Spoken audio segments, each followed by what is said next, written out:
All right, Michelle is back. Michelle is back on Friday, trying to get through this traffic.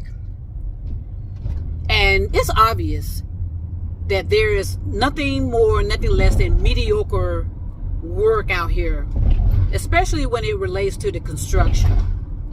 These construction projects are mediocre at best. I mean, the quality is poor.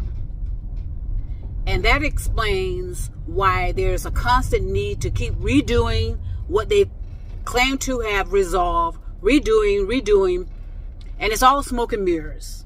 Because the whole idea is not to solve the traffic situation, not to resolve the traffic situation, is to keep those who are living off of the backs of others to keep functioning. In other words, there are particular roadways in this particular city, and I know it's happening in every other city, where mediocre is required, because they do not want to resolve this traffic situation. They do not want to resolve in public transportation. They do not want to resolve anything, because that means what? Some people will be out of jobs. And I look around at the people that are supposedly doing this construction work, and it's obvious they're not qualified at all.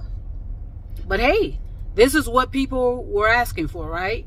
That's why DEI was a problem, right? That's why so-called hiring practices were a problem, because they claimed that people were taking their jobs.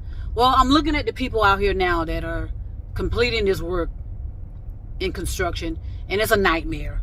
It's obvious that these workers are not qualified at all.